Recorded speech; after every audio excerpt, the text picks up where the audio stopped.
Will you come peel the potatoes? Peel the potatoes so that we can have potato soup. Hello and welcome to another episode here on Venezuelism. I got asked a question on Tumblr recently. What are my top tips to avoid overtraining? So I'd like to share them with you in this video today instead of just replying briefly on Tumblr. So I'd say my number one tip for avoiding overtraining is not to use any caffeine. And now you might be thinking, Paul, you're such a hypocrite, you use caffeine yourself. Yes, that's true, I do use caffeine, but the thing is, I don't even train that hard. If you look at my Strava, you'll see that I've been training about 5 hours per week. Okay, last week was an exception, I did 11 hours of training, but most weeks, 5 hours of training a week, that's all I do. So even though I use caffeine, it's impossible for me to overtrain. And I did say in a previous video that I'm going to quit caffeine on the 1st of January as part of my New Year's resolution. But why is it important to quit caffeine? What difference does that make? Well, first of all, caffeine is a drug and it forces your body to produce excess adrenaline. And when you produce excess, when your adrenal glands are constantly producing excess adrenaline, eventually they're going to tire out, and that'll cause your body to tire out. The thing is, caffeine doesn't give you any energy, because caffeine itself has no energy content. Coffee doesn't have energy, tea doesn't have energy, colas don't. Okay, colas do have energy, but it's the sugar that they put in the colas that gives them energy. So I'd say the number one thing is to cut out caffeine, because the thing is, when you have a lot of caffeine, you're also not going to be able to sleep. You're not going to be able to sleep properly. You won't get that deep, rapid eye movement sleep. And it's that rapid eye movement sleep that really helps you to recover a lot. Now, I noticed this back in the day when I was doing 12 Rwanda. I would have 1 cup of coffee a day, but I didn't feel like I was recovering as well as I was able to recover when I wasn't using caffeine at all. I could feel the difference personally, and that's high training load. I mean, that tour was 1,300 TSS over 7 days. So that's like really high training load shit. So it definitely does make a difference. And another reason why caffeine is poor for recovery is because it really dehydrates your system. It's a diuretic. So if you really want to optimize the recovery, cut caffeine out, and you're probably going to see the difference within a week to 2 to 3 weeks, depending on how bad you've abused caffeine in the past. Some of you might even notice it the day after. But I know for me personally, it takes me about 3 weeks to recover from caffeine abuse before I can really start feeling the benefits and the power really starts to go up again.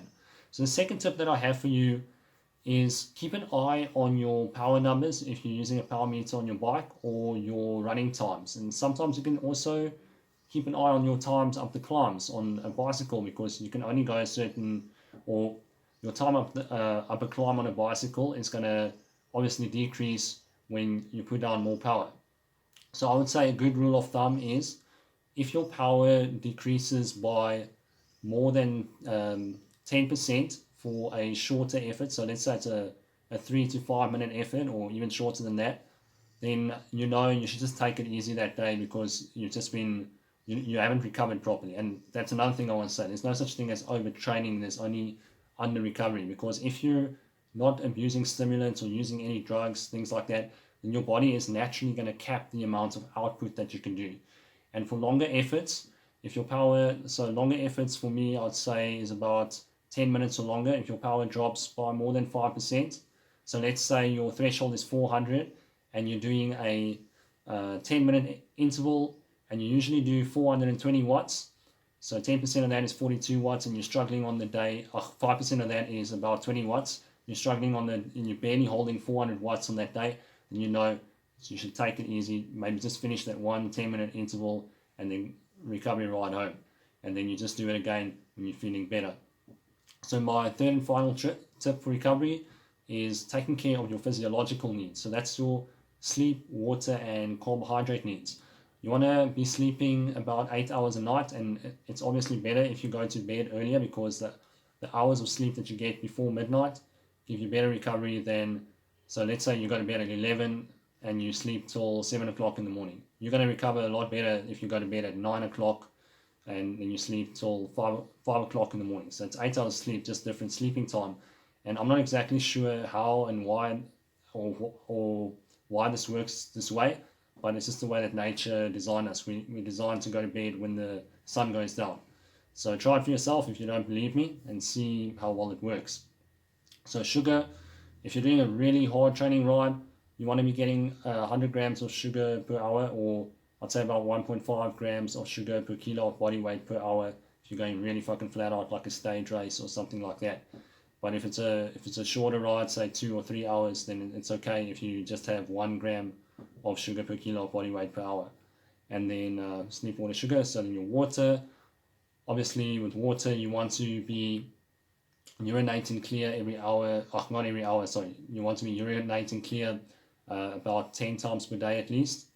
And you probably don't want to be urinating on the bike because if you're in a race, you don't want to stop to pee. So just make sure your hydration needs are taken care of throughout the day. So that's my top 3 tips. First one is cut out the caffeine. Second one is watch your power numbers or running time. 5% for the longer efforts, 10% for the shorter efforts. And the third one is meet your physiological needs of sleep, water, and sugar. That's it for today. I hope that answers your question properly. Ciao for now. See you again soon.